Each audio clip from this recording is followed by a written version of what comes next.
അപ്പൊ ഇന്ന് രാവിലെ തന്നെ ഞാനും ഏട്ടനും കൂടി എങ്ങോട്ടേക്കാ ഈ കെട്ടി ഒരുങ്ങി പോവാൻ നിൽക്കുന്നതെന്നറിയോ? ഞങ്ങള് നിതീഷേട്ടന്റെ വീട്ടിലേക്ക് പോവാട്ടോ. നിതീഷേട്ടൻ ആരോചന്റെ ഏട്ടന്റെ ഫ്രണ്ടാണ്. അപ്പം പോകുന്ന വഴിക്ക് ഏട്ടൻ ഇങ്ങനെ കുറെ കാടുകളും മരങ്ങളും ചെടികളും അതെല്ലാം കണ്ടിട്ട് എന്നോട് പറയും, അതൊക്കെയല്ലേ വ്ളോഗ് എടുക്കണ്ട, അല്ലാണ്ട് ഈ പിന്നെ ഇവിടുത്തെ വ്ളോഗറാണ്.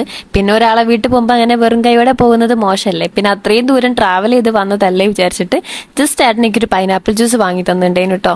അങ്ങനെ പൈനാപ്പിൾ ജ്യൂസ് ഒക്കെ കുടിച്ച് ഞങ്ങൾ നേരെ ഓരോ വീട്ടിലേക്ക് പോയപ്പോൾ മെല്ലെ കയറി നോക്കിയപ്പോണ്ട് ഭാര്യയും ഭർത്താവും കൂടിയും കാര്യമായിട്ട് എന്തോ പ്രിപ്പയർ ചെയ്യുന്നു. പിന്നെ ചെന്ന് കയറിയപ്പോൾ തന്നെ അവിടെ ഒന്ന് രണ്ട് സ്നാക്സ് ഒക്കെ ഉണ്ടായിരുന്നു. അങ്ങനെ വെറുതെ ഇരിക്കണ്ടല്ലോ വിചാരിച്ചിട്ട് ഞാനും ഏട്ടൻ അങ്ങോട്ട് മാറി മാറി ഇരുന്നത് കഴിച്ച് തീർക്കിയായിരുന്നു കേട്ടോ. പിന്നെ വെറുതെ ഇരിക്കണ്ടല്ലോ എന്ന് വിചാരിച്ചിട്ട് ഞാൻ അവിടെ കിടന്ന് സവാള അരിയുന്നുണ്ടായിരുന്നു. അപ്പം കുറച്ച് പിന്നെ കണ്ണൊക്കെ നല്ലോണം ഇരിയാൻ തുടങ്ങി.